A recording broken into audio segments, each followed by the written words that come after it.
നമസ്കാരം. Raf talk ഫുട്ബോളിലേക്ക് അവർക്കും സ്വാഗതം. അങ്ങനെ ഫിഫ ക്ലബ്ബ് വേൾഡ് കപ്പിൻ്റെ ക്വാർട്ടർ ഫൈനൽ മത്സരങ്ങളും കഴിഞ്ഞിരിക്കുന്നു. ചിത്രം വ്യക്തമായി. സെമി ഫൈനൽ 4 ടീമുകൾ 32 ടീമുകൾ വെച്ച് കളി തുടങ്ങിയ ടൂർണമെൻറ്റിൽ ഇനി 4 ടീമുകളാണ് ബാക്കി. അതിൽ 3 ടീമുകളും യൂറോപ്യൻ ടീമുകളാണ്, ഒരു ടീം ബ്രസീലിയൻ ടീമാണ്.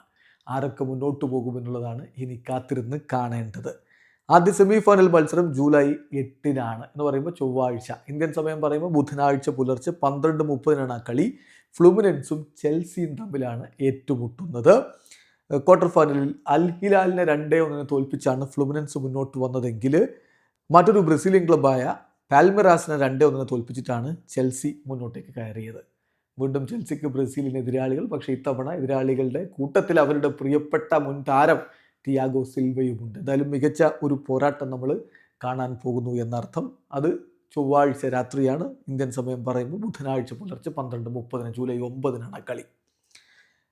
അടുത്ത സെമി ഫൈനൽ മത്സരം ഒരു ക്ലാസിക് പോരാട്ടമായിരിക്കും. യൂറോപ്പിലെ വമ്പന്മാർ തമ്മിൽ ഏറ്റുമുട്ടുന്നു.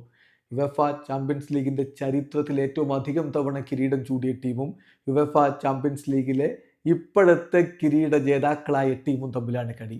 അതെ, റയൽ മാഡ്രിഡും PSG-യും തമ്മിൽ കളി.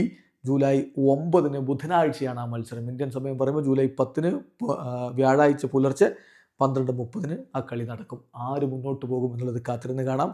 ഒരു ഹോൾ യൂറോപ്യൻ ഫൈനലായിരിക്കുമോ, അതല്ല ഒരു ലാറ്റിൻ അമേരിക്കൻ യൂറോപ്യൻ ഫൈനൽ വരുമോ? ഫൈനൽ മത്സരം ഷെഡ്യൂൾ ചെയ്തിരിക്കുന്നത് ജൂലൈ 13-ന് ഞായറാഴ്ചയാണ്. ഇന്ത്യൻ സമയം പറയുമ്പോൾ ജൂലൈ 14-ന് പുലർച്ചെ 12:30 ആ കളി നടക്കുക. കാത്തിരിക്കാം. പ്രഥമ ക്ലബ്ബ് വേൾഡ് കപ്പ് 32 ടീമുകളുള്ള ബൃഹത്തായ ഈ പുതിയ വേർഷനിലുള്ള ക്ലബ്ബ് വേൾഡ് കപ്പിൻ്റെ ആദ്യ ജേതാക്കൾ ആരായിരിക്കുമെന്ന് അറിയാൻ വേണ്ടി വീഡിയോ അവസാനിക്കുന്നു. ഫുട്ബോൾ ലോകത്തെ കൂടുതൽ വിശേഷങ്ങളുമായി റാഫ് ടോക്സ്.